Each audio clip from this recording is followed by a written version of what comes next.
Hola a todos, hoy vamos a ver la aproximación dipolar. Habíamos visto entonces en clases anteriores que habíamos llegado a estas expresiones para las tasas de absorción y emisión cuando interactúa la radiación con los átomos. Aquí en el caso de habíamos visto todas las implicaciones que tiene esto. Por ejemplo, que en el caso de la emisión, este término acá daba cuenta de la emisión espontánea. Y en el caso de la absorción teníamos esto, y por supuesto que no existe absorción si no hay radiación electromagnética. Pero fíjense que este término que tenemos acá, que será el EA-IKR.P, este término es un poco complicado de calcular. Ahí tenemos una exponencial y ahora vamos a ver qué podemos hacer para aproximar esto. Entonces, bueno, lo primero que podemos decir es, bueno, este término que sería E⁻IK.R, lo podemos en principio aproximar si K.R es pequeño. Si esto es pequeño, y ahora vamos a ver los órdenes de magnitud para ver si es verdad, si es válido o no. Esto va a ser 1 más menos IK.R, y después tenemos menos un medio de K.R al cuadrado más, y así, o menos más, y así sucesivamente otros términos. Pero fíjense, veamos ahora, por ejemplo, ¿qué tenemos como K.R? ¿no? K.R, si estamos hablando de átomos, y K está asociado al vector de onda de la radiación electromagnética. Recuerden que K es 2pi sobre lambda, y R vamos a suponer que es aproximadamente a 0, que es el radio de Bohr, y esto sería 2pi a 0 sobre lambda. A 0, ¿qué orden tiene? Tiene el orden de 10 a la menos 10 metros. Lambda, en el caso de, por ejemplo, de la luz visible, eso tiene el orden de 10 a la menos 6 metros. Por lo tanto, este K.R es aproximadamente todo, o es del orden de 10, es del orden de 10 a la menos 3. Entonces, por lo tanto, si este es el segundo término, es 10 a la menos 3, entonces una primera aproximación, que sería lo que se conoce como la aproximación dipolar, es simplemente considerar que E a la más menos y K.R es aproximadamente 1.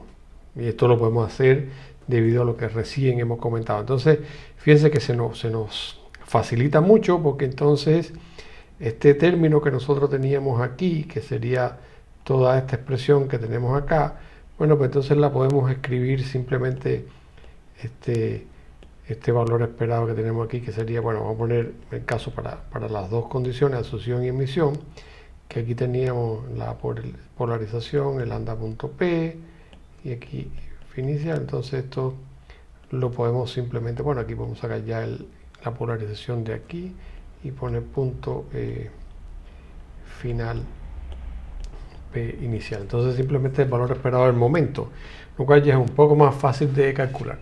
Así todo, incluso podemos simplificar esto un poco y decir que, y vamos a ocupar para esto la siguiente expresión. Fíjense que X, y esto, bueno, esto es algo que los guío, ¿no? Fíjense cuánto sería el conmutador de XH0. Esto sería el conmutador de X con este hamiltoniano, y sería, bueno, aquí solamente me va a quedar la parte que está asociada a P, porque X conmuta con VR, y esto me queda X, digamos, Px al cuadrado sobre 2m, aquí, bueno, más el electrón. ¿Y esto quién es? Esto, bueno, esto lo conocemos ya. Esto va a ser IH. Bueno, el IH me sale de la regla de conmutación de X con Px, y como esto es Px al cuadrado, bueno, entonces sale un 2 de la derivada que se me simplifica, y aquí me queda Px solamente. Entonces fíjense que hemos llegado a que XH0, ¿no? Entonces se puede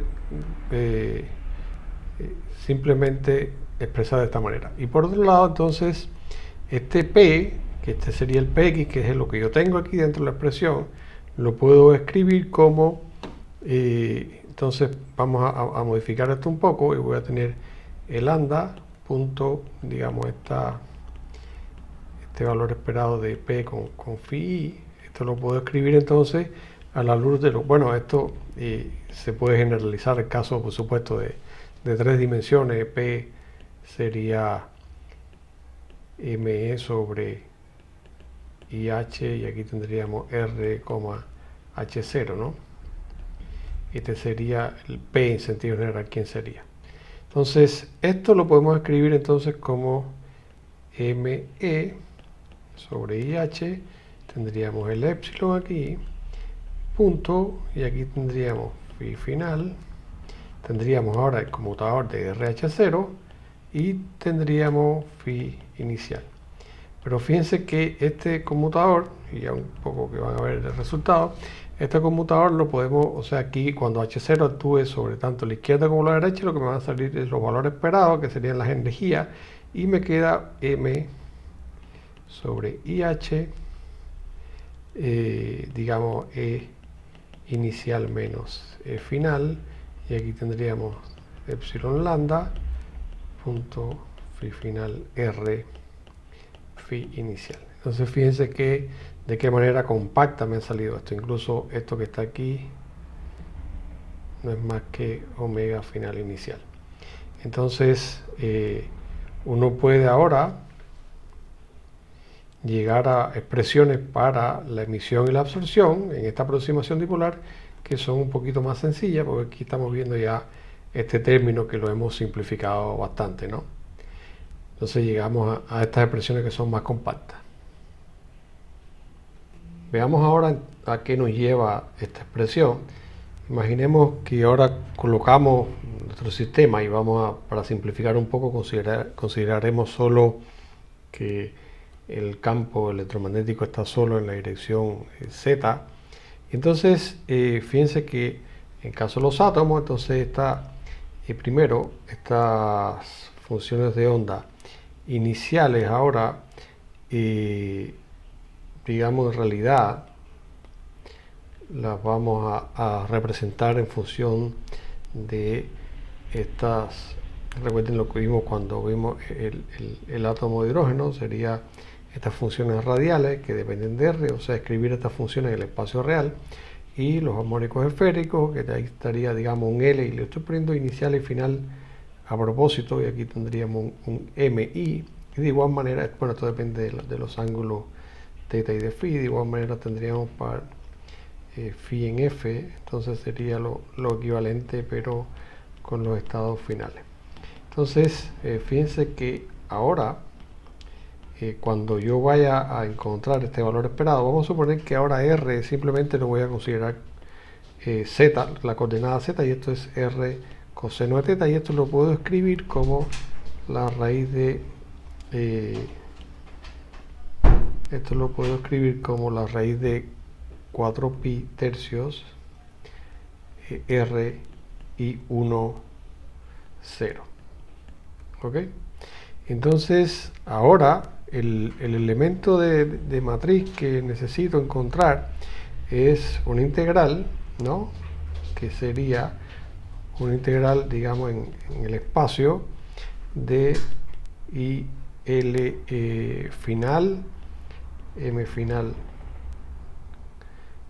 en θ phi, digamos, teniendo solamente la parte angular, ¿no? Tenemos aquí el I1, 0 en θ, y después tenemos el IL inicial, M inicial, y en θ phi. Y esto, bueno, ahí no vamos a entrar en los detalles matemáticos ahora, pero hay, digamos, reglas para calcular esta integral. Recuerden que estos son, los armónicos esféricos tienen determinadas condiciones para que esto sea distinto de cero. ¿Qué relaciones tienen que haber entre L final, L inicial y M final y M inicial para que esto tenga valores no nulos? Entonces, si hay valores no nulos, aquí hay una determinada transición, o ocurre una determinada transición. Si son nulos, es obvio que no, entonces ocurre la transición. Entonces, esto es distinto de cero para cuando L final es igual a L inicial más menos 1. Y por otro lado, en este caso vamos a tener que el M final tiene que ser igual al M inicial.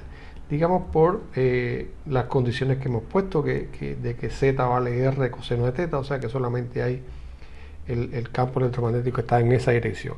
Y esto, en general, si uno considera además x, y z, nos va a llevar a que, si consideramos los tres casos, nos va a llevar a lo que se conocen como las reglas de selección de la transición dipolar, que nos dicen que entonces delta L tiene que ser igual a más menos 1 y delta M, ¿no?, tiene que ser igual a menos 1, 0 o 1.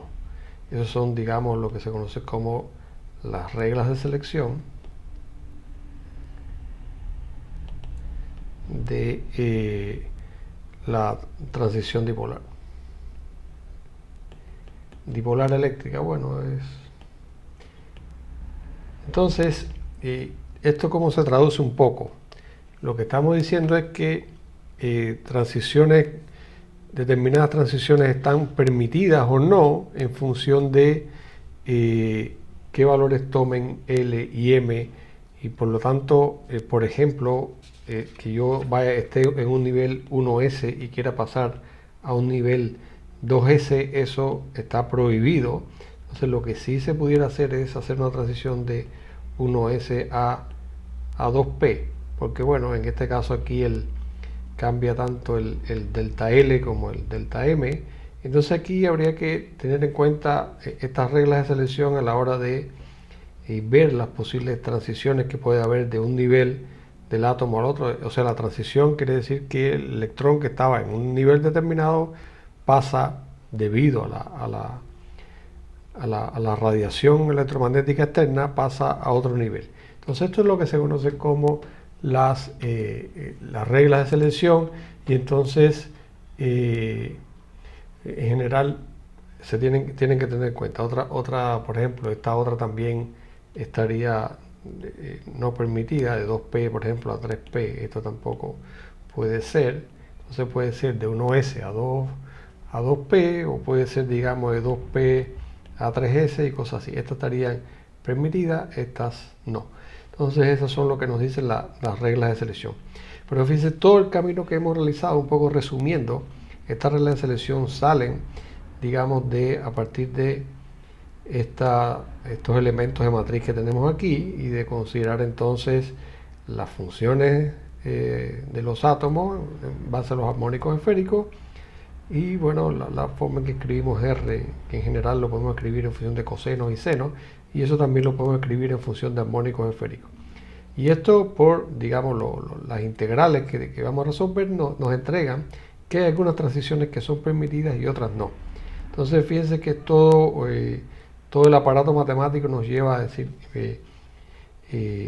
o a generalizar, o a obtener las posibles transiciones que pueden haber de uno a otro. Quizás digamos, explicar resultados experimentales que pudieran parecer, digamos,